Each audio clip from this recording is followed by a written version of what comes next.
are here for a reason. Breaking down the brotherhood, one prayer at a time. Right on, right on, right on. Right on radio. For continuous coverage, the latest information, separate fact from opinion. Get the truth. Get the news.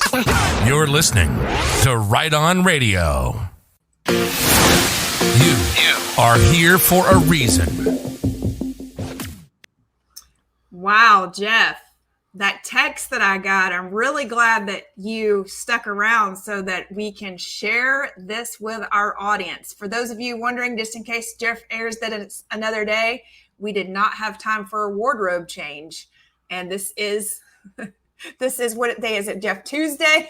This is the Tuesday marathon recording session. Yes. And I have not had my wardrobe stolen yet, Jeff.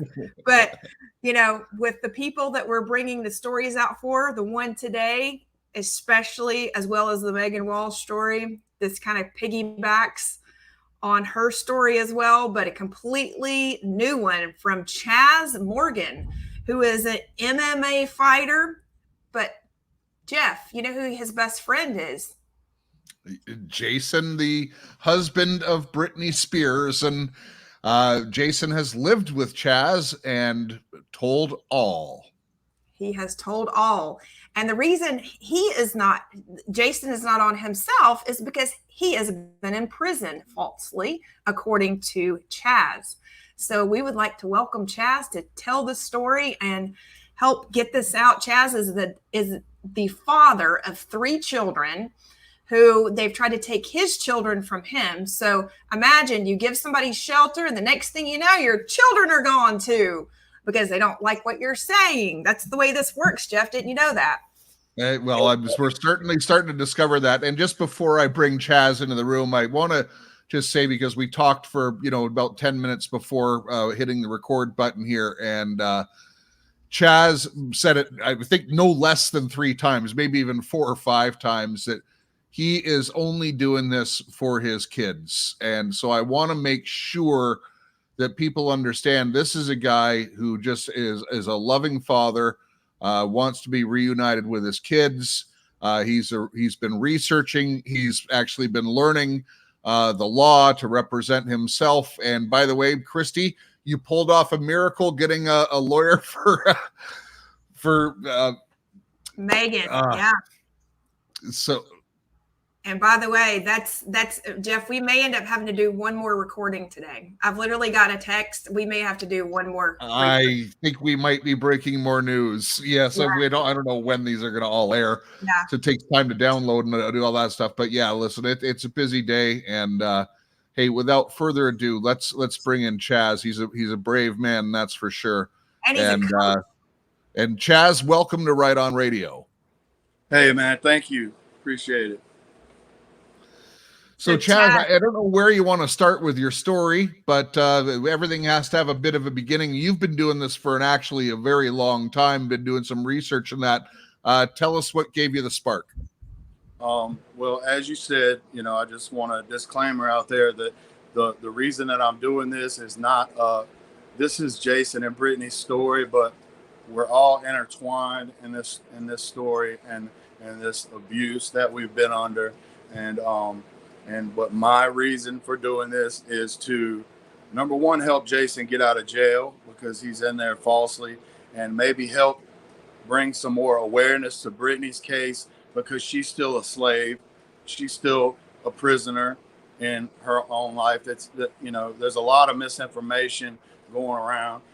But the main thing is for my kids because, I don't have custody. I have visitation with my kids, and my children, just like Britney's kids, just like Jason's kid, have been used as like pawns, bargaining pieces to control us, and so, you want to tell people, you want to make waves about the hundreds of millions of dollars that we stole, well, then we'll just take your kids from you.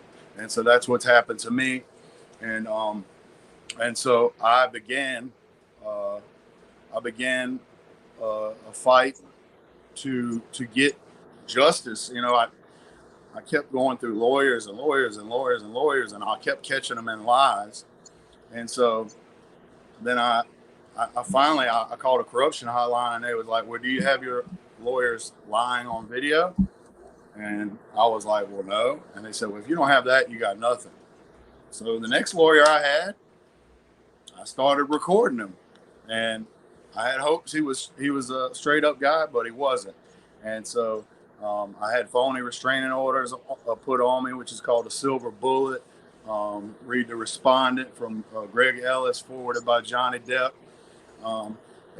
It's crazy how all of this correlates, but this is for my kids, and this is to hopefully get some help with, you know, some legal help, some lawful help to, you know, to get all of this, get my name cleared, because I'm an innocent man, and nobody's innocent. Nobody's hands are clean anywhere. We all got dirt or history or whatever. But in this situation, I'm completely innocent, and I've never done anything to anyone, and I've never hurt anybody, harmed anybody, and that's what we as state nationals consider is, you know, do no harm, and I have done no harm, and my children are victims of parental alienation and abuse, and so I want to save them from that, but I also want to save Britney and Jason, and so Jason's in jail right now. He went to her house, Jason Alexander. We met in high school. We were going out to a bar when we were underage, and he was a big, strapping young man, good-looking guy, you know, and that's how I met him. It was at a local college bar, and then we became really close friends when I left Tulane. I was scholarship linebacker to Tulane, and I left Tulane to do an in and out to LSU at a JUCO, Southwest Mississippi Junior College. And Jason was on scholarship there as a football player as well. And we were an hour away from home in the middle of nowhere. And so we just became best friends, like brothers. And we lifted weights together every day, you know, and sometimes we'd go out on weekends together when he wasn't with Britney. But that was around the time that Britney started getting really, really big. And she had just blown up. And so Jason and Britney knew each other from the time they were little kids. And they always kind of had crushes on each other, but Jason always had a girlfriend. And Britney was in and out of the Disney Club or whatever it's called, Mickey Mouse Club. And so, but when she blew up, like they had like 8, 10, 12 friends that were all like cousins and close friends that they grew up with, and they would all go out together on the weekends, and she would come down to Louisiana, and they would all go out, all their friends from Kentwood. And I had a girlfriend at the time, so I was always different places. I never went out with them, but they would go to Reggie's in Baton Rouge, or they'd go to Hammond, and they'd rope off half the bar, and Jason and Britney would be hooking up. They would be making out, and you know, kind of pre-dating, I guess you could say, courting. And Jason would come back and tell me during the week we'd have school. So then when Sunday night we had to be back for school, he would come straight to my room and tell me everything that happened that weekend, you know, and say, oh man, we almost hooked up, and so was banging on the door, and her cousin, Laura Lynn, I can't remember her name, had an apartment at LSU, and that's where they would always go and stay. And so, you know, we were kids. We were young country kids, and hadn't done that much with our lives yet. So it was cool to hear the stories, what he was telling, and it was like, hey, this is a super famous person. Although I've never really been a respecter of persons for famous people or anything like that, you know, it was still cool. I was excited. Sure. I was excited for him. You know what I'm saying? Because we were like brothers, and so things got more serious between them two, and you know, they were, I guess, officially dating. He said we never really put a label on it, but we were, you know, she would be in and out. She would go on tour or whatever, and she'd come back in town, and then we would party and hang out and mess around and stuff. And then so once we were pretty much a couple at this point in time, and we were keeping in good contact. She just called me up, and I guess it was around the Christmas holidays. I know it was around the Christmas holidays because he was off of school and she was off of whatever she was doing. And she was like, called him either from her jet or from the airport in New Orleans and was like, hey, what are you doing for the holidays? And he was like, I don't know. What do you want to do? And she was like, well, you want to fly to Vegas in my private jet and party for the holidays? And he was like, first of all, this is all coming directly from Jason. I didn't, not all this. I've sat there and I've talked to her and I've listened to their conversations for hours, many times. But this is Jason's story. He's in jail. He can't tell his story. So I'm telling it for him to set the record straight. And you're saying he's imprisoned improperly as well. They're trumped up charges. So listen, if we're going to tell part of his story, let's tell part of it. We'll make sure to include that. So hopefully we can raise awareness and get some justice for him as well. Right. Absolutely. So they went to Vegas. They flew to Vegas and they stayed at the Palms Hotel and Casino. And a guy named, I believe it was George Maloof. I know his last name is Maloof, the Maloof brother. Maloof. Yeah, it's Maloof, and it's very well known for like sports booking. It's a smaller casino, but it's very well known. It's a really nice kind of off the strip condominium hotel with a lot of great bars and restaurants. So Simon's restaurant was also there. So what you're telling me is actually very interesting because Simon, that's another story, but Simon's was a big part of that. And I remember Britney being at Simon's as well. Right. So he said we stayed at the Palms Hotel and Casino. He said it was a big to us country boys. He said it was a big, but he said they stayed on this penthouse. And there were 3 penthouses on the top floor, I guess. And she was her condo or whatever penthouse was 2 across from each other and 1 all the way at the end of the hall. Well, across the hall from them was Kobe Bryant, and at the end of the hall was Madonna.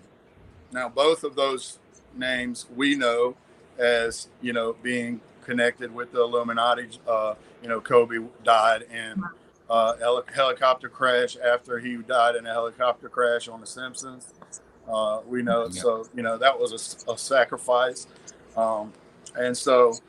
And also Madonna was like the face of sex. She was like the sex kitten, the international face of sexiness or that they. Yeah, she's not sexy, but no. Well, back then, she's the face of Babylon, the whore. Yeah, and she was also the one that, remember, she actually French kissed Britney on stage at one of the awards events. That's what I was gonna say. So that was actually like a ritual to pass the torch for the world to see, right? So that was way later when that happened. Yes, because for those of you just listening, maybe for the first time, the satanic holidays really start around, what is it, Jeff? December the 22nd and like runs through January, like 3rd, 4th. I mean, so this is listen, they got a busy schedule. Honestly, their schedule. If we could have their schedule, but just have them like picnic days, no one would be working. Honestly, they're. Sorry, Chaz. I just wanted to make sure people knew. When you're talking about the dates do matter. Yeah. Especially with it being, Christmas, New Year's Eve and stuff like that. Yeah, it's going particularly. That's another. Like in April, there's the high months, and there's basically the spring and the fall are the 2 highest parts, but they do sacrifices, all year round. Let's just put it that way. Well, and I'll say this too, for the audiences listening, you may think that these people enter and exit through the same doors that you do for the casinos and for all of these places. They don't. So don't stand out front waiting for Britney Spears to enter through the front door, because the only way she's going to enter through the front door is if the paparazzi has already been called and tipped off so that she can make a few $1 million off of photos. I mean, or someone, not necessarily her making the money, but someone is. Although, Christy, I met Rod Stewart right in the front doors of the Mirage. Oh, did you? Well, yeah, he went through the front door. Mind you, he was surrounded by about 10 goons. And by the way, he's about 4'11". Like, Rod Stewart is very, very small. Very small. He just like Tom Cruise, huh? Yeah. Yeah. Yes. They all are. They're all tiny dudes. I'm telling you. Like, I'm going to tell you both something, because Chaz, you're a fighter. I'm assuming that you're probably a pretty large guy. I'm 5'11".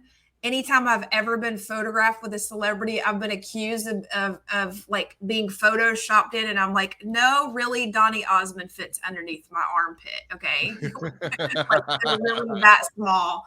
I look like a Jolly Green Giant, like next to these people, right? So, all the ladies who would thought that Donny was like so big, you know. By the way, he's a lot of fun, and he's got a story probably very similar to what you're sharing too, Chaz. We need to call and get him on, Jeff. Don't let me forget always like the girls on Facebook or whatever. They're like, oh, Tom Cruise. And I was like, I bet you if you like, and they get mad, they like act like they get mad. I burst their bubble because they're like, he's so hot. But then I was like, I wanted to be Tom Cruise when I was a kid watching Top Gun. And then when I found out he was like this tall, I didn't want to be him that much. I don't know. It just changed things. But you know what? These short guys really do photograph well. Yes. And they film well. You know, their bodies are very much in proportion or whatever. But I think the Illuminati just gets people with the kind of the small man syndrome, Napoleon syndrome. Guys who want to beat everything, and probably has something to do with it. But let's go back to the story. Sorry about that, Chaz. So they're on, I believe it was the top floor, and so those people had Illuminati. We didn't know this until years later, but he told me this story way before the kissing and the Kobe dynasty. It's like 20 years ago. Like 02, 04, something like that. And so he said George Maloof would come to, like, every 24 hours or so. He would come to the top of to their penthouse or whatever, which he said was huge. He was like crazy big, like the size of a big house. And he said that he would come up there and he would feed them ecstasy. And so they were experimenting with drugs at that time, young kids, 20, 21 years old or something like that. I don't know exactly how old they were, but, and so he said, it was like I was on just like cloud nine. It was the best high I had ever had in my life. It was like, you're getting it from mega gazillionaires. Like it's coming straight from Amsterdam, lab made, the best drugs in the world. So he was like, it was just the craziest, awesomest time I'd ever had. Well, plus they're in the penthouse, and he flew there in a private jet. Yeah, I'd say it's a pretty good time for people into that. Yeah, exactly. So they had sex a lot. It was and when you're doing ecstasy, a lot of people, they like just open up and tell all of their deepest, darkest secrets. And, really, it was actually made, MDMA was actually made for couples it was a drug that they gave couples to be able to connect better in like therapy and stuff. And so anyway, but that's what it does. And so if you're with somebody, it makes them, like you have a deep connection with them. And that's that happened. They had a lot of sex, they did a lot of drugs, and they did a lot of talking. And, for days and days, they just sex, drugs, and laid in a bed and talked, And now she talked to him about the Illuminati experience and how she was brought up and that. Can you get into some of that, Chaz? Yeah, that's what I was about to get to. So he he was like, so she told me, Jason, you would never believe how many nasty old men, rich, nasty old men that I had to sleep with in order to get to where I'm at. She said that her parents sold her off to these rich, powerful men in the world called the Illuminati. And her mom and dad were complicit in this. They like sold their child off to be a sex slave. And so, you know, he loved her, and he was like, you know, baby, you know, I'm not worried about that. Like, you know, that's your past. You know, we're together now, and that's all that matters. And so, but she said that they initiated her in some place up in the Hollywood Hills that's famous for rituals for the occult, or, you know, where they do human sacrifices and stuff. And they did this initiation ritual to make her the new sex symbol or whatever of the world. And I believe there were human sacrifices there, if I remember correctly. But anyway, she was initiated there, and so she had to sleep with all of these, you know, these mega elites. She said it's people that you would never know, like, you know, either ex-presidents or, you know, or some guy like a Bilderbergs or something that none of us really know who they are, you know, or most people don't. The And people behind the curtain. Correct. And so, you know, he just accepted her for who and what she was. And he said, I accept you for who you are. And so she asked him to marry her. And this was on New Year's Day. Now, Jason and I recently, I guess about a year ago, Penny Shepard had, you know, revealed a lot of things to me about the occult ritual abuse, and the textbook playbook, how they, you know, seclude you from the world, and how they, you know, alienate you and stuff, and make you homeless, and make you, you know, knock you away from the working class, and ruin your income, and then they 5150 you, or they falsely imprison you. So everybody thinks you're a loser or a loon. So and they've been doing all this to you as well, personally, right, Chaz? Yes. And so I believe so. That's what my correlations through my investigations have come to. Or it's just a crazy coincidence. No, there's no coincidences.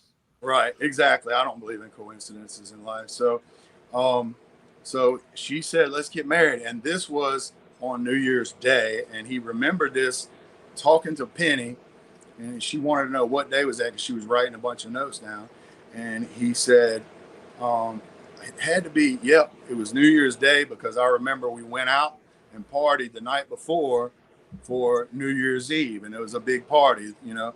And so the next day is when we went during the day, went to the little white chapel and got married. And Penny was like, well, that's interesting, because the Illuminati ball is on New Year's Eve. All over the world, they have Illuminati ball on New Year's Eve.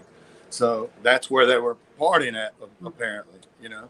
So this could be all part of, you know, a ritual or something like that. We don't really know, but from Jason and I's perspective, from talking about it thousands of times, we feel like she was rebelling at that time, because she told him, you know, I'm just so tired of the control that they have over my life, and they control everything I do, where I go, where I can shop, you know, what I eat. You know, they're just completely in control over my life, meaning her agents and managers and all of these people who are all taking orders from these higher ups. Yeah. And so, you know, she was a slave. She was a sex slave, and she's being trafficked at this time. But she had a lot more control over her life, so like she could party with people and stuff, because she hadn't really rebelled. Well, we believe that this was the first major rebellion against the control from Lou Taylor and and all of these elite. Can you say who Lou Taylor is for the Lou people? Taylor is an elite manager, agent. I don't know if she's an attorney or not, but she, like Kanye West, like tons of people like that. She manages their career, has something to do with that. She, you know, Penny says she's the devil. She's like the person up there that like manages all of the people that are in the Illuminati, the mega elite stars, basketball players, stuff like that. And so Penny was all in the news recently for stealing Britney's money, and while she was under this conservatorship that they had her under. So that was the first time that we believe that she rebelled against the Illuminati or the powers or Lou or whoever it was that was controlling her. And so she married Jason. She's thinking she at that point she was thinking she was a normal girl in a way. I mean, she knows she's not normal, but she just had a moment where she just wanted to be normal. And for those of you not watching, Southerners love to get married at a young age, so don't judge us, okay? That was first married when I was 18. Not saying it's the smartest thing to do or anything like that, but it is a thing that does happen. Okay, sorry, Chaz. I just want to make sure the audience kind of understands what could have been going through her head, at this time of and she always to rescue you. Your husband always had a crush on Jason, and Jason, like myself, is a big old guy, and he played linebacker and fullback in college. I mean, freak athlete, just big, strong, tough, badass dude. So he was, I could see where he was like a protector to her, and she always had a crush on him. As crazy as it may seem, she was in a Disney club and stuff, but he always had the prettiest girl in school. And Britney, he said, was a little bit of an outcast whenever they were young, and because she kept being shopped around to the Disney MK Ultra factory. Right, exactly. Her brain was being, exactly. You got it. So so she always had a crush on him. So you think about it, like he was the guy in the town that she always was in love with, and he had a little crush on her, but it was not the same for him. But so now, both of them always had feelings for each other. So now she gets to marry the guy of her dreams that she always, the one guy and where she grew up that she just was in love with. So it's like a dream come true to her.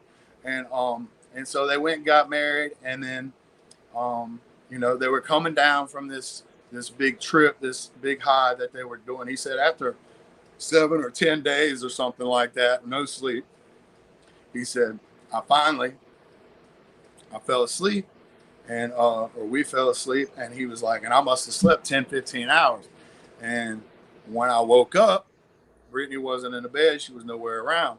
And I'm yelling, Britney, and it was silence. I couldn't hear, He said this penthouse was big enough to where you could be in other rooms and not hear. So he looked all around and was calling her name and couldn't find her. And he said, finally,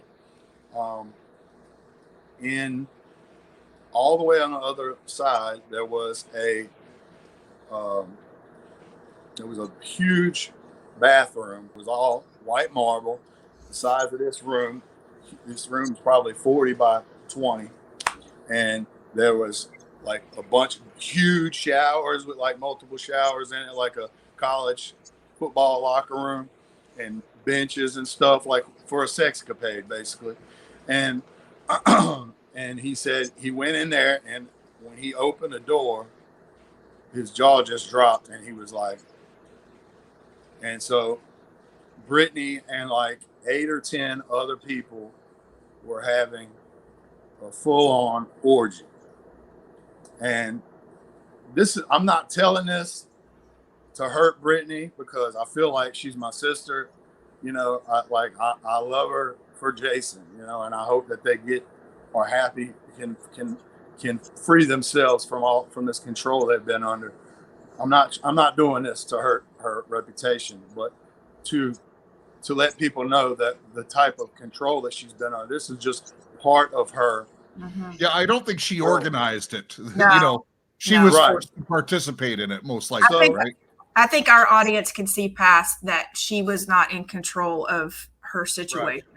So Yeah. he said this guy, and it must have been one of her managers or somebody. It was an older guy that he didn't know or whatever. I don't think he knew who the guy was. It was like an older guy, and he was having sex with her. And, you know, I won't go into graphic details, but she just turned and looked at it because he said, my heart just broke, you know, because we had just got married and we were going to run away together, you know, and she kept wanting to go to Ibiza or Hawaii. She kept saying Ibiza. She wanted to leave and go there. And so, you know, I told her I was going to protect her and this was going to be over with. This control was going to be over with. And so, you know, he said, so his heart just dropped and it just broke his heart, you know. But at that point in time, he's fixed with fight or flight mode to where it was like, okay, she already told me about this. She run me down on this and she told me, you know, this is, you know, this What is they what do. you signed, this is what you signed up for, the life that you signed up for. So because she turned at him and she just smiled like that, looking at him like, yeah, like, come on, jump in or whatever. And so he was in fight or flight mode. And he said he had one or two choices. Either he could start crying and turn around and run away and be like, never talk to me again, you know, and everything's ruined, or he could jump in. So he said he manned up and he just took his clothes off and he went and found the hottest one, you know, one of our backup dancers, and went to town. And, you know, he said that's not what he wanted to do, but that's what he was faced with, that choice. And he didn't want to look like a wimp to his new wife, you know, and mess up what they had. So that just sounds so foreign to me. You know, I you know. don't want to. It does, yeah. I told him, No dude, judgment, right? But come I would on. have just started knocking people out, me. You know what I'm saying? You think you just got married like the day before, you know? Right. Yeah. And so, you know, he took part in that, and then so I guess he went back to sleep or something like that, or they were just laying around. Which she came in. This was maybe the same day, maybe the next day. She came in frantic, scared. She came into their room, into the bedroom or whatever, and was like, "We got to go now. Get your shit. We got to go right now. Like, we cannot." She was like, "We cannot stay here. My mom knows, and she's coming. And when she gets here, this shit is all over with. The wedding, everything." She was like, "We got to go now." And he knew her mom from Kentwood. The neighborhood. He knew, right? Yeah, they're from the same little country town. He knew her mom, and so, you know, he wasn't, you know, he's just like me. Like, you know, he had no concept of the power that these people had, you know, and he was just a country bumpkin. You know what I mean? He was a young country kid who had no knowledge of any kind of legal stuff, and so he's coming down from this major high too, you know, and so but she kept saying, "We got to go now. We can go anywhere you want to. Let's go to Ibiza." She kept saying Ibiza. "Let's go to Ibiza. We can go to Ibiza." I think maybe there's no what do you call it, extradition or something. Extradition, yeah. And well, like, that's where, you know, I didn't even know where that was for years. I still don't. But Yeah. It's some place a lot of the mega rich go to have orgies and stuff now, apparently. But, you know, this was way back before anybody knew what Ibiza was. It's in Spain. And so she kept saying, "We can go to Ibiza right now. We can take my jet. We go to Ibiza. We can go to Hawaii. Wherever you want to go in the world, we can go. But we got to go right now, because when my mom gets here, this is all over." Because her mom was our manager at that time, and even though other people started managing her, her mama was the one who you know, her mom and dad gave her up, you know, to these people and made her a slave. And so he was just like me. not scared of nothing, and he was like, Shh, I ain't worried about your mama. She ain't gonna do nothing, and she was upset with him but I think he rolled over and went back to sleep. And so when he woke up, Britney was gone, and they took Britney, and you don't know if it was in another hotel room or away on a flight. He has no idea. He never saw Britney again. And so her mom had him. Now, he's coming down from this major high, so he's whacked out of it. And so her mom, they separated him, and they put him in this big meeting room, like at a big board table. And there were 8 lawyers on the other side. And then her mom, who was doing most of the talking, and her mom played the, lady that he knows, the nice country lady. And she told him, now Jason, and she was patting him on his shoulder, like, and rubbing him like this, now Jason, you know we love you, and we want y'all to be together, but just the way this looks, it's just not right, and it could really hurt Britney's career, if y'all do it like this. And so you don't want to hurt Britney, do you? And he was like, no, ma'am, and so right, so yeah. She was like, well, all we need you to do is, like, we want y'all to be together, and in 6 months, if y'all still want to get married, we'll keep y'all in touch, but we're gonna undo this, and then we'll do it with cameras and family and everything, and do it right, because if we do it like this, it's just a night thing, it could really hurt her career, and we got to build up to that. And so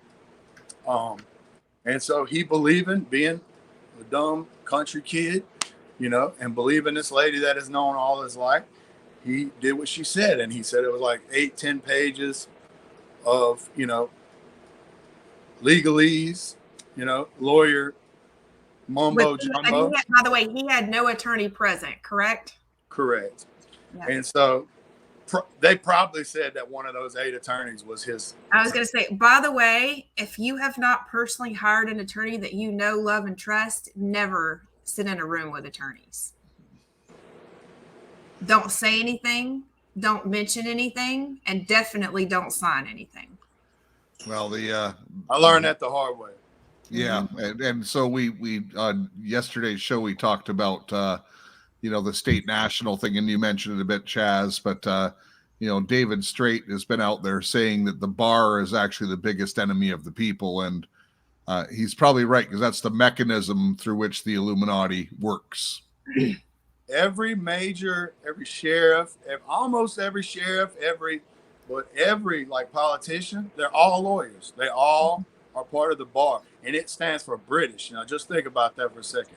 British. Mm-hmm. It stands for something with British.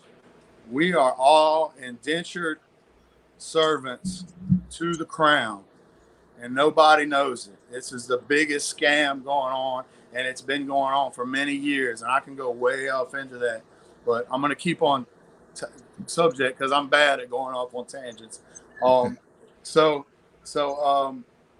She got him to sign this an ND non-disclosure agreement, and he couldn't write a book for 10 years or anything like that. And so, he basically signed his life away, and all he got, because he never saw Britney again for at least for several months. It might've been when she was with Kevin Federline. I can't remember that. Like, did he talk to her 6 months later, or was it 2 years later? But they completely just lied and, committed fraud against them, which, a contract is not really, it's a null and void contract. If you're not properly represented, if you were coerced, if you were under duress, which all of those things were, it's a null and void contract. So legally and lawfully, they owe him hundreds of millions of dollars. So that divorce is really not a valid divorce. So, but anyway, this is why he's been under all this attack for so long, because he has legal rights to a whole bunch of money. So they have to defame him and lock him up. So now whenever he comes out, he's been a prisoner, he's been a jailbird. It's all for the narrative, right? All for TMZ. Same thing they did to me. Same thing they did to me.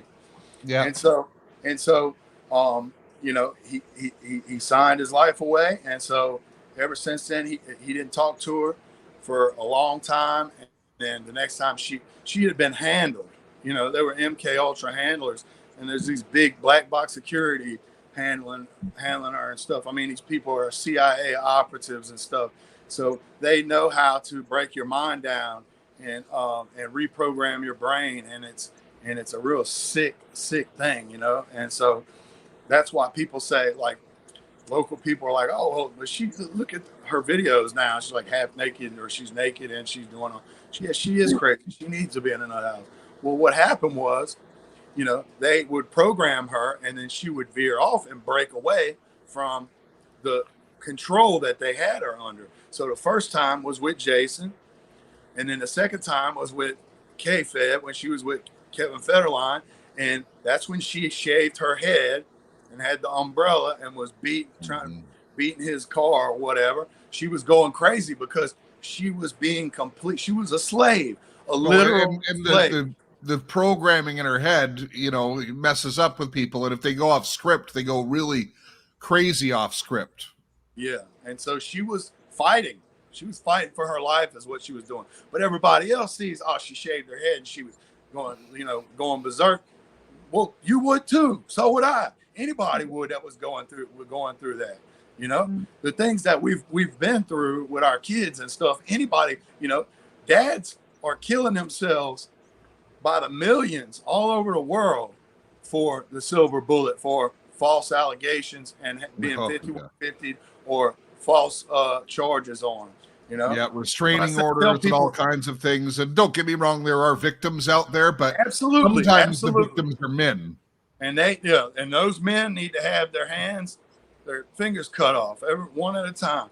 If I don't believe, you know, you don't put your hands on a woman, even if she hits you. You might restrain her, but if I hit a woman, I crush all the bones in their face. Like, it's like hitting a child. Women are fragile. You know, you just don't hit women. But for every real case out there that men are beating up on women, which there are a bunch of them. Yeah, for sure. There's probably 2 of them that are phony because the lawyers are using it to get control of money.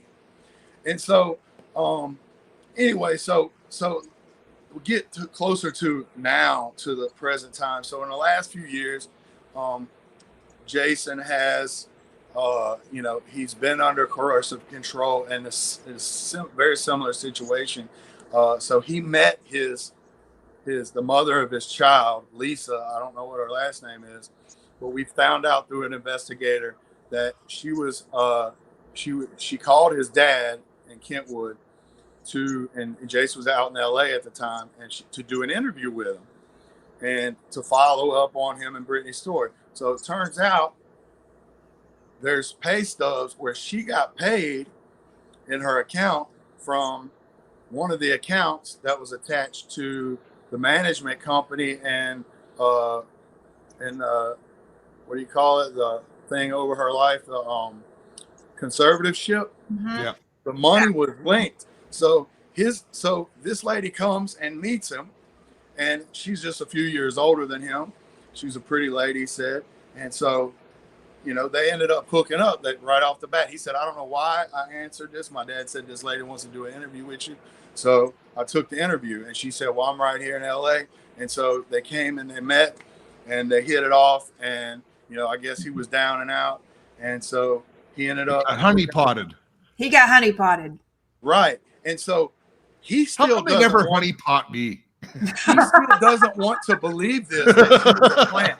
He wants to believe this is organic. You know what I'm saying? That, of course. Because he had a child with her. He wants to believe this is organic. The same way Britney wants to believe that Sam Asghari was not a plant in her life. And I'll get to that. But so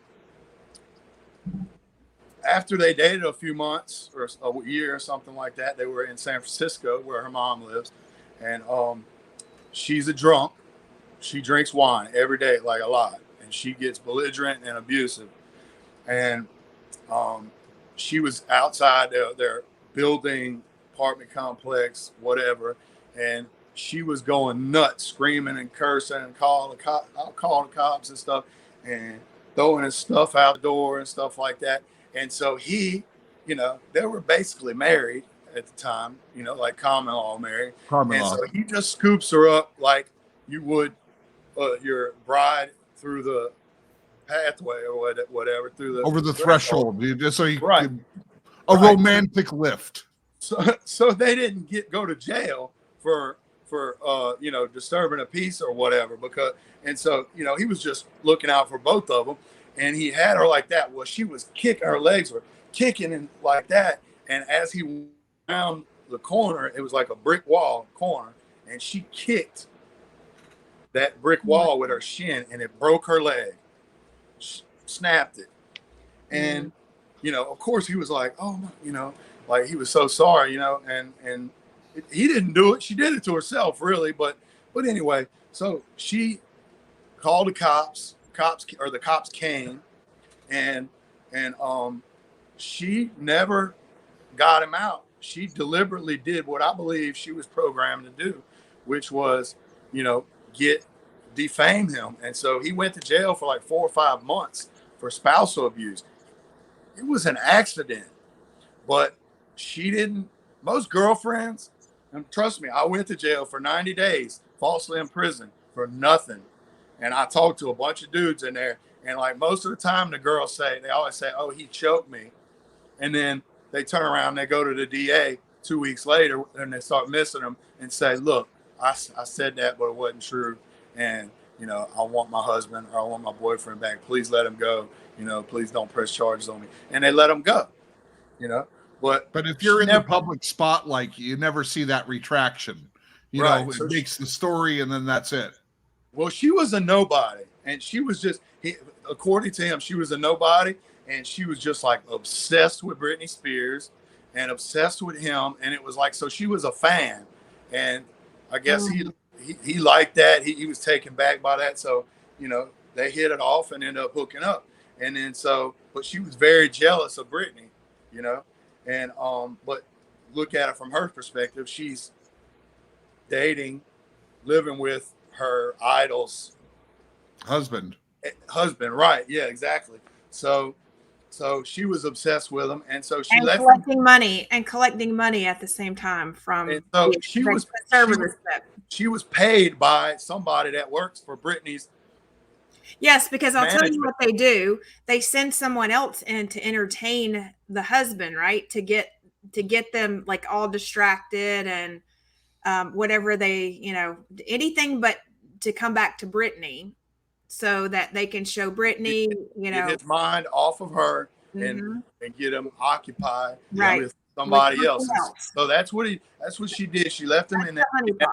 She never got him out. She never attempted to get him out. And then so he's like, I don't know why, but I went back to her, and and we worked it out. And then she ended up getting pregnant, and at some point in time, they moved back to Louisiana because he, like I did, he worked in the oil and gas industry as a boiler maker. They make good money, around here. If you don't have a college, if you're not a doctor or a lawyer, work in the plants. That's what in Louisiana. That's what we do. And so he was working. He had to make money, and to support his family. And so they moved. The baby was born here in Covington, Madisonville, Mandeville area, which is a high income area, and that's where they were living. And the baby was born here, and then he was off in Lake Charles, like 4 hours away, working while the baby was home. And she kidnapped the child and went back to California and had her car shipped. She flew and had her mom ship the car back. And so that's kidnapping. He didn't know. Like he had no legal, understanding. And I had to explain that to him, dude, that's kidnapping. Like if you go back. Southerners just think, well, they'll come back. Right. Well, so he chased her out there. He, you know, when he got off his job or whatever, or quit his job, and he chased her out there, you know, please, you know, we have a baby, and so the whole time she's controlling him, you know, and now she's got this baby to control him, you know, and so they decided lived in Sacramento for, I don't know, a year or two, and they finally, you know, decided they needed to move somewhere closer back, not Louisiana, because she hated Louisiana, but they needed somewhere closer back to where he could travel back and forth, to where he could work turnarounds these 7 days a week, 12 hours a day, and make the big money. And she could be close by. And he's like, let her pick out wherever she wanted to go. Well, turns out, and we just found this out through Penny, that the one place in the whole country that she chose to live was Nashville, Tennessee. Well, Nashville, we just learned, just so happens to be the same city that Lou Taylor and her husband had this big mega church, right? And that's where her house is, and that's like her main base or whatever is there. And, you know, Nashville's just like another LA. It's just like another Hollywood. There's a bunch of people, you know, in the music industry and stuff like that live there. So it's just like an extension of LA. So LA to Nashville, and it's right there in the same town, where she's got a whole network of people to influence him, right? Mm-hmm. So she chooses Nashville. So he's been, the last few years, he's been fighting with this girl, and she's put phony restraining orders on him. And during this time, last few years, when he's been living with me on and off, like, she'd kick him out. He would not have anywhere to go. He'd come stay here, helping my friend out. And so during that time, he's talking to Britney the whole time, the last few years. And I would sit here and listen to him on speakerphone, talk to her for hours, many, many times. And she even asked him, have you talked to Chaz? And I spoke up, and I was like, hey, you know, and I feel like I know you. I've been here through the whole process and everything. And they were always talking about, you know, being in love. They were always talking about, they always said, I love you. Both of them always said, I love you when they ended the conversation. And he talked, you know, about making a baby with her, and she would giggle, you know what I'm saying? Like, she was entertaining it, you know? And so she was saying that she was under control, like Black Box Security had all of her phones. They would take her phones, and they'd clone her phones, and then they would switch them, and they'd switch the numbers in the phone somehow with the technology that they have. Mm-hmm. And so everybody, that her cousins, her friends back home, everybody that she would think she would be texting them, they wouldn't answer the phone. She'd be calling, they wouldn't answer the phone. They would only text, and they would be like, just leave me alone. You're crazy and stuff. They all call her crazy, like gaslighting her. But it's an operative who's actually answering those right things. Yeah, it's like a CIA operative, one of these big time security guys that are probably ex-CIA or whatever. And so she had to sneak phones in order to be able to talk to Jason over the last few years. And sometimes they would find him, and they were drugging her and putting drugs in her food and stuff. And so she was a complete slave. And they had a Doberman. I don't remember the name. There's two Dobermans, one for outside and one for inside. And the Doberman kept her in her room as a slave. And it, like, guard dog, would not let her leave. And then there was one outside, and, you know, on his video. So we started talking about going freer. And I was like, you know, she was saying, she wanted to wait until see, I got a court date next month. You know, I want to see what happens with the court date, because I was telling him, dude, why don't you just tell her, like, if she's really captive and really wants to be free, then, you know, I'm a 2-time world champion heavyweight MMA fighter. I was like, there's very few people in the world that I can't knock out in one punch. I was like, and I was like, are our bodyguards big? Are they big badass dudes or what? And he was like, no. I was like, how many are there? Usually 2. So She's usually got 2 bikes. So I said, why don't you just tell her to meet us somewhere, like a coffee shop where she likes, or a mall that she likes to go to, or a restaurant, and go to the restroom and tell her we'll be there. You know what I'm saying? We'll be waiting for you, and go to the bathroom, and we'll jump Bust her out.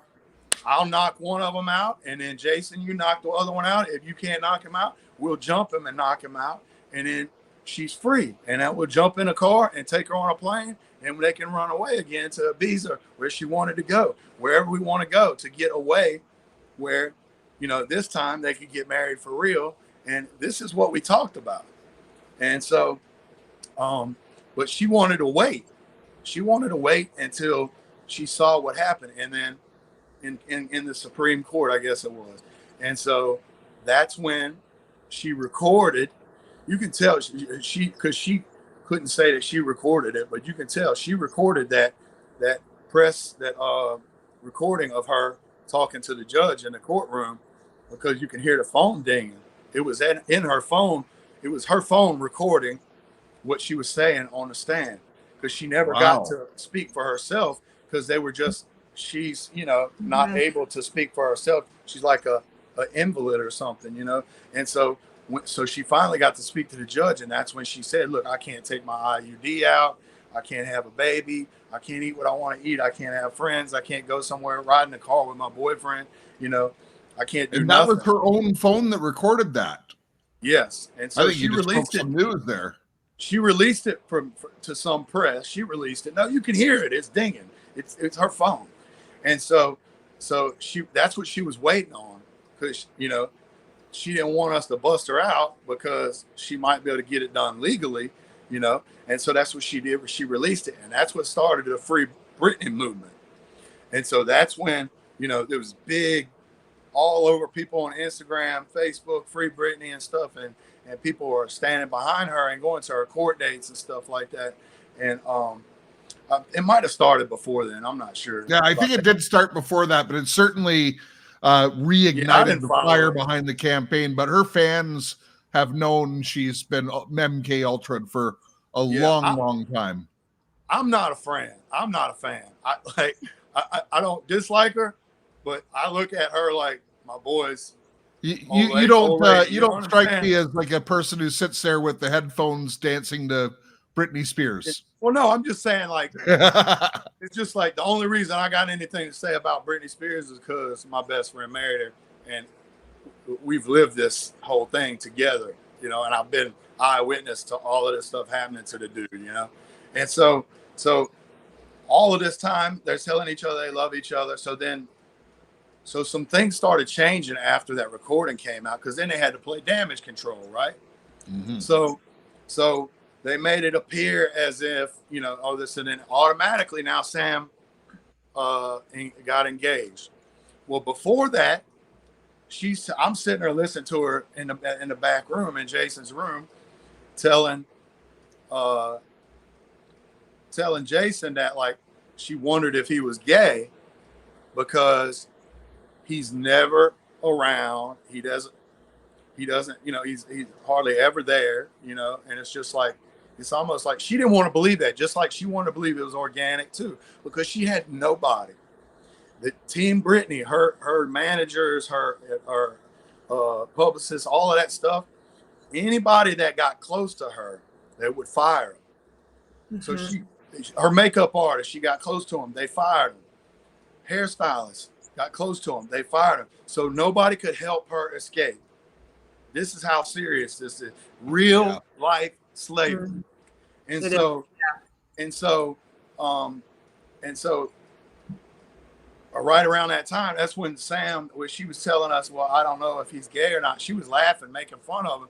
And Jason was like, oh, he's definitely gay. Like, you know, if he's got Britney Spears, you know, if he really loves you or whatever, I know I would be over there doing my manly duties at least 3 or 4 times a week.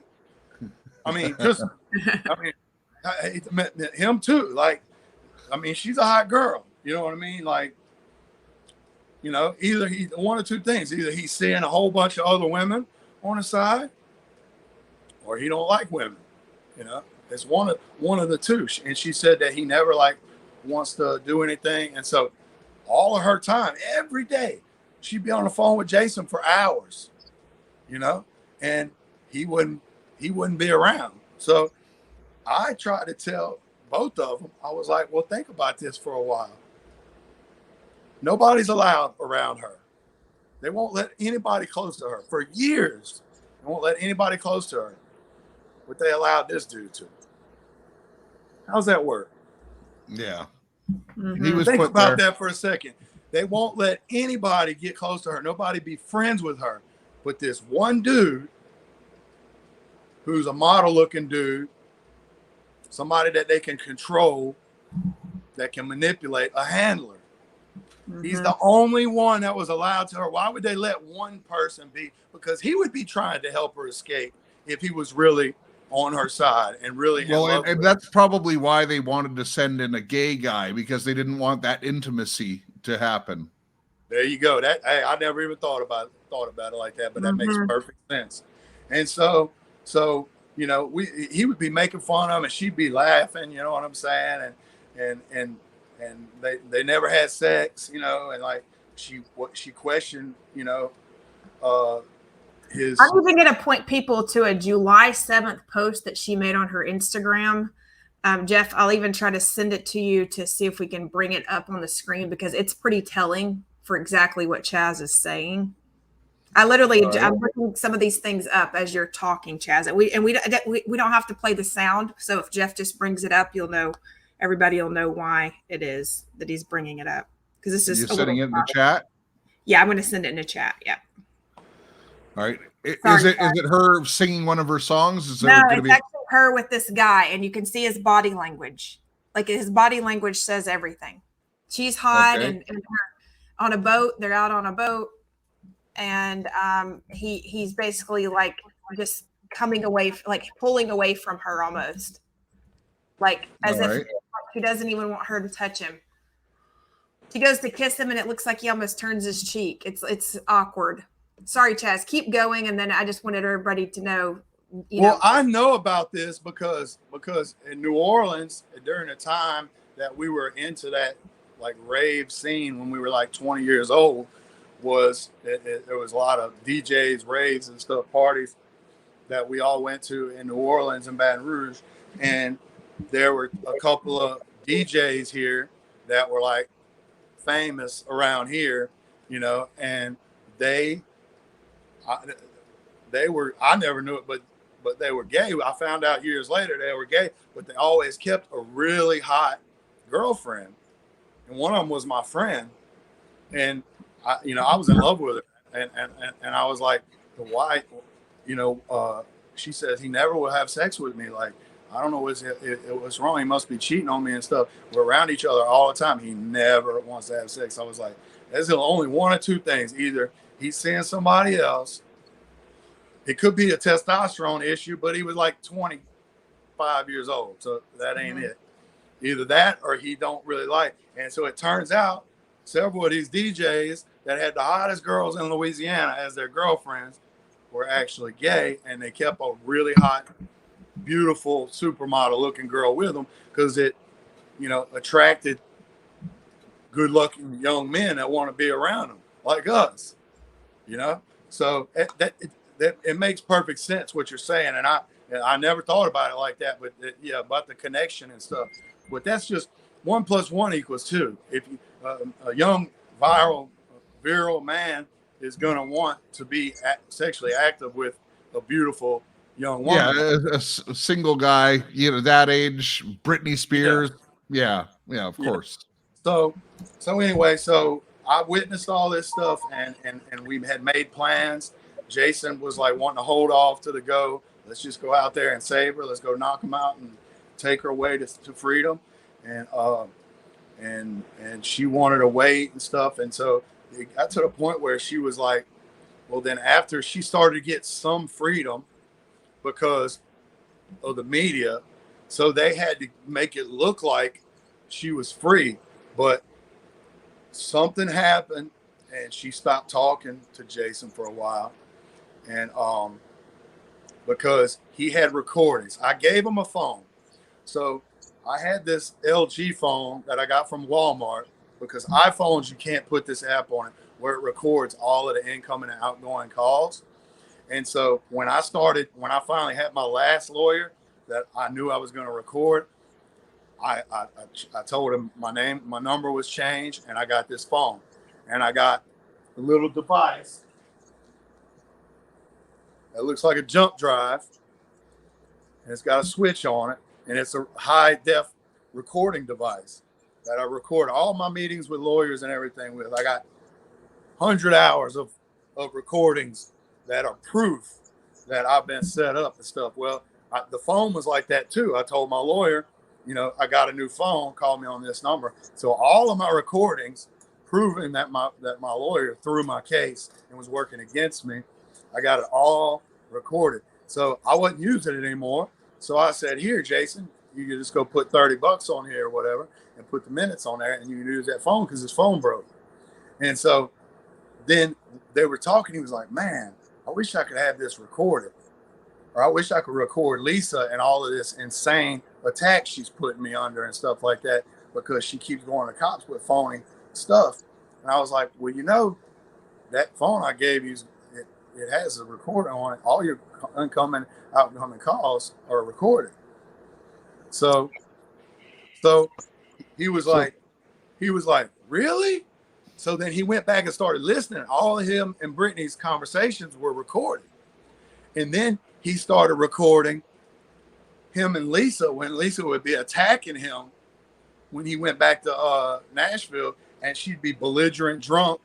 And he would get, he basically had all the proof in the world that she was the aggressor, and that, and so, but then, so now he's got recordings of Britney. Now there's a couple of internet, like Instagram. Well, hold on, Chaz. Let's pick that up in a second, because I want to just cover off this one recording. So I haven't seen this yet, Okay. but we're just going to play a minute. But this is Britney with, do gay guys wear pink shirts? Yes, and my husband wears pink shirts. That's nothing. My wife wants me to. That doesn't mean wear pink shirts, but I don't. I used to wear pink all the time. If you really Real men comfortable wear pink. in your sexuality, I'm not against wearing pink, guys. But let's just look at the body language of this for a second. Yeah, just Just been waiting for the day they feel good. Happy birthday. Make me feel the way that every child should. Sit and listen. Okay, so just like she goes to kiss him, and it's like just a peck. he's like He doesn't engage. No. like you didn't want to be there. And I didn't want to play more of that video. Yeah. Right. So people have to take into consideration, they say she looks crazy and stuff like that. You would be too. And so would I. And look, I've almost went crazy a few times, because when you take a person and you falsely imprison them, or you falsely 5150 them to control them, and you take their children from them and use them as pawns, really loving parents that really, really love their kids, like more than anything in the world, I would take a bullet for my kids in a second. Of course. And so to use our children, all three of us use our children against us, and illegally. in your case, Chaz, there's actually a lot of money involved as well, right? Yes. Yeah. And I wanted to show this just real quick. This is a clerk of court's records. This is just a show. This is just one of the, see if I can get it to where you can see it. Can you see all those zeros? Hold on, let me. I'm gonna make your screen big here. Oh, there's a lot of zeros there. That's $50 million, and then I go out. This is clerk of court. And that's record. just one line item. There's more. That's official clerk of court record that says up there. Somebody can zoom it, but just as long as you get it. Yep. Then somebody could zoom if they need proof. But look, there's a bunch of those. There's 6 different $50 million mortgages on there, not counting the 226 rental properties that her father had put in her name for the almost 10 years we were married. So half of that money is mine legally and lawfully. And so, you know, I wasn't really going after the money, but when they started, you know, she falsified.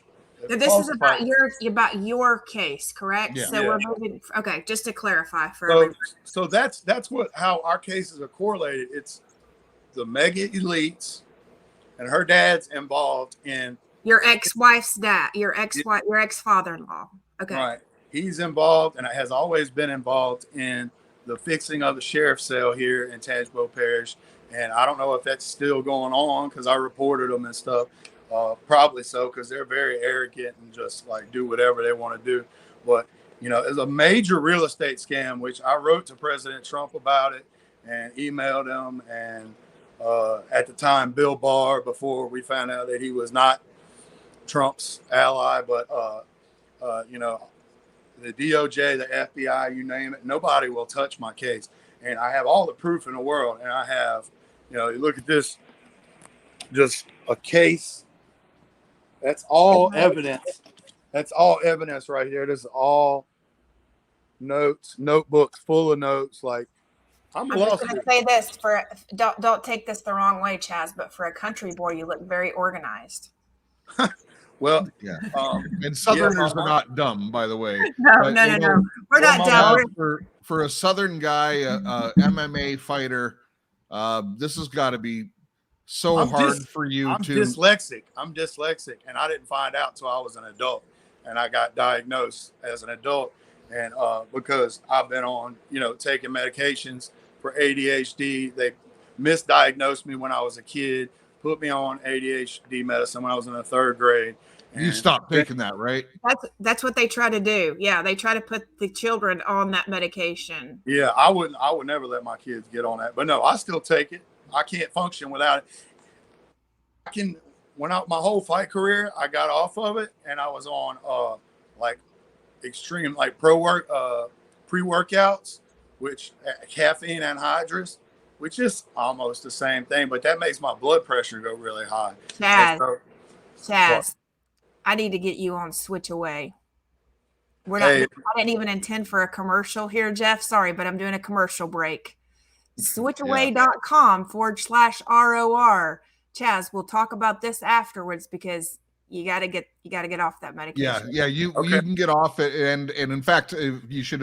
We just talked about it, but on Monday night, Tucker Carlson did his opening monologue, and he talks about those drugs and stuff like that. And apparently, it'll take about 12 weeks to get out of your system. Mm-hmm. So if you go off it, the effects are still there. But yeah, no, you should go back to Monday and watch the Tucker Carlson opening. It's quite revealing. I don't have any question. It's just how to do it, because I was 90 days in jail because I take, you know, being with this person going through the abuse. I went with mental, emotional abuse and physical abuse, and you know, I got on SSRIs, you know, for depression and anxiety and stuff like that. And so those one of these things just lead to another. One just leads to another, leads to another. So I mean, literally, people. I mean, I'm no doctor, but anybody who wants to maintain their health or get much healthier, there's much better ways to do it. Much better ways to do it. We'll talk about that later, because y'all can give me advice on how to and stuff. But so basically, here, let me try to get back, because I don't want to be here. I just wanted to make the one point though with your background as a fighter and stuff like that, to be as organized as you are.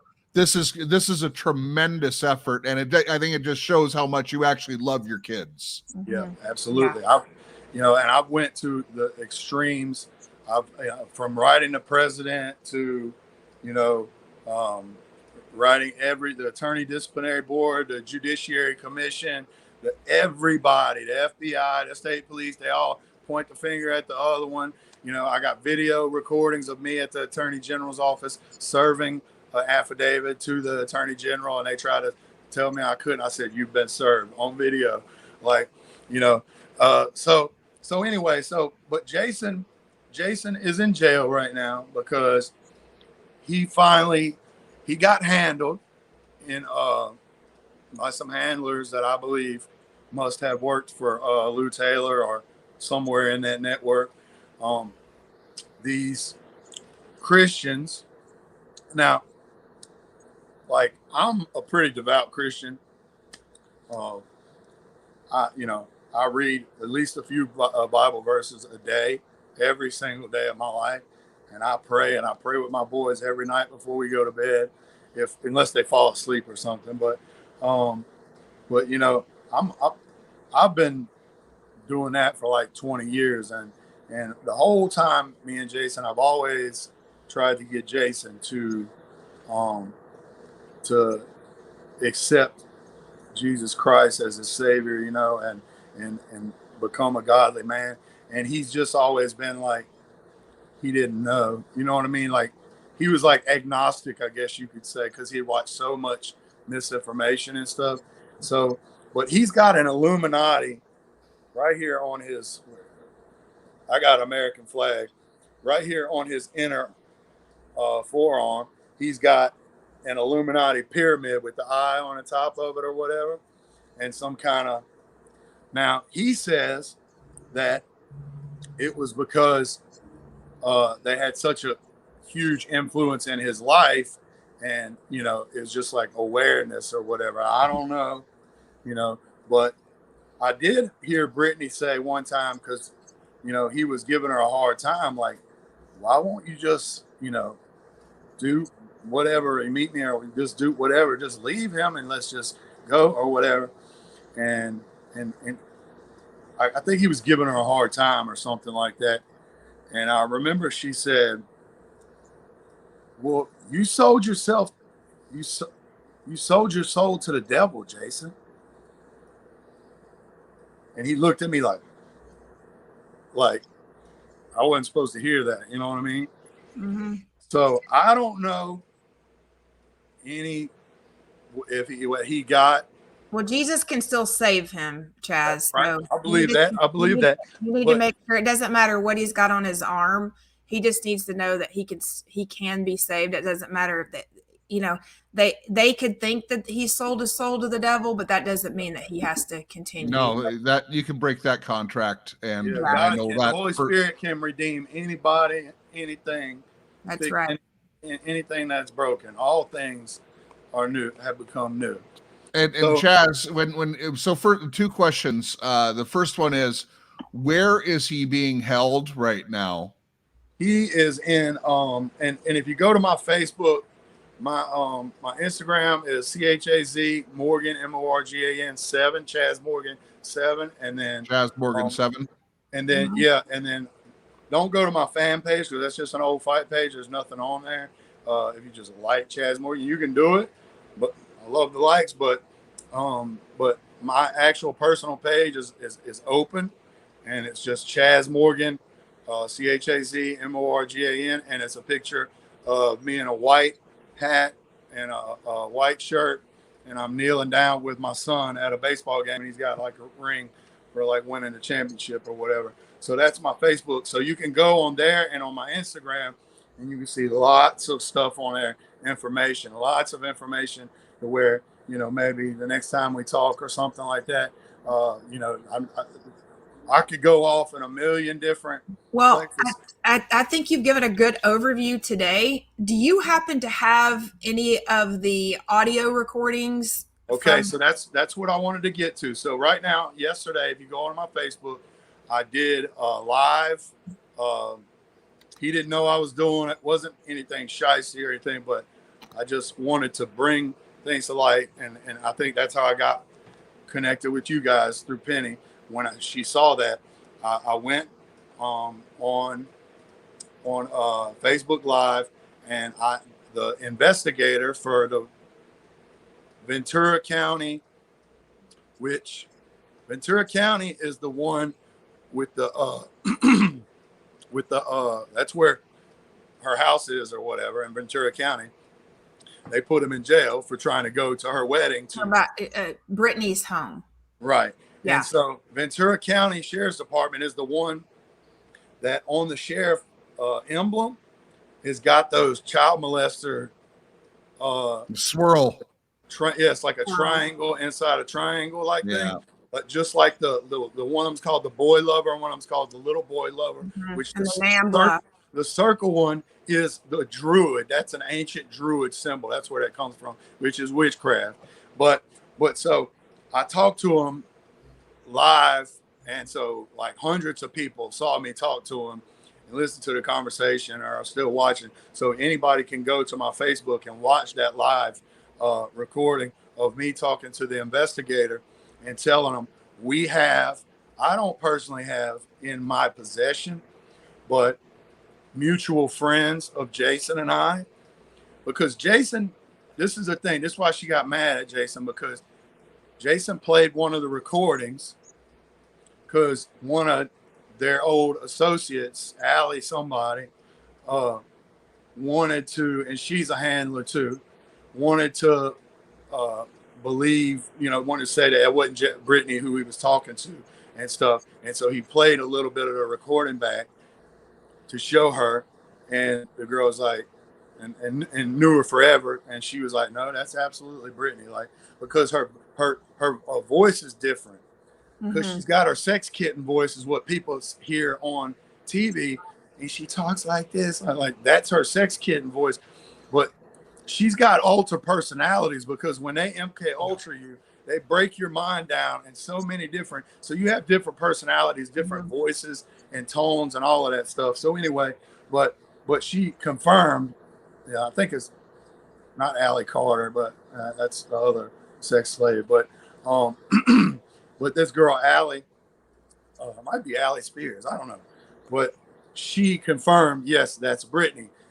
But then she ran right back and told Britney that Jason's recording all your conversation. And he didn't deliberately do that. He just happened to be on the phone that I gave to him, and then he realized he had it. So then he was like, wow, I can show people that I'm not crazy if things don't work out with me and Britney, and she don't run away with me like we've been talking about doing.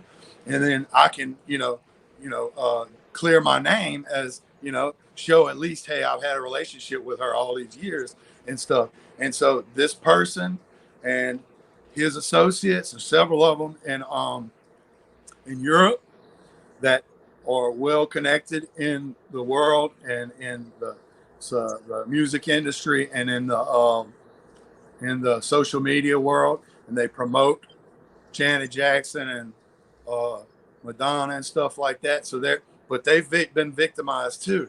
And so Jason got that to them so that if he was ever locked up, that they could release it. That we would have this to use as evidence, right? And I was the one that told him. I was the one that told him to do that. And so, but Jason's so hard-headed, like, well, he got handled.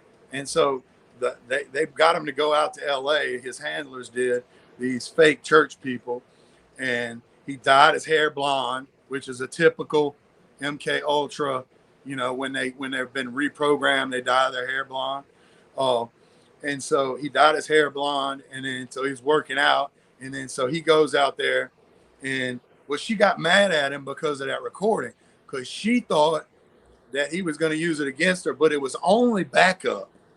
It was only because they had plans to run away together again and get married again. But then when she heard from this girl Allie that he had been recording her, then she thought the worst. And then she thought she's going to be suspicious, of course. Right. And everyone around her has been out to get her all her life. Right. So she got mad at him, and I don't know if they ever talked after that, but he went to LA, and I think he talked to her, and then so he heard they were getting married or something. She might have invited him there. You know what I'm saying? I can't remember like the details. I only talked to him once. He was in jail. He can't talk long, but he went there not to harm anybody, but he didn't believe. We've never believed that it was even a real wedding. And so apparently her mom was at the wedding. She hates her mom, and her mom was not allowed at the wedding, yet her mom was at the wedding. What does that tell you? That Yeah. the same people are in control over her life right now that always have been. She is not free. And Jason was there to be the hero, to save her, to go. He ran like he was jogging in the neighborhood and then darted across her yard and onto her property while they were supposedly setting up.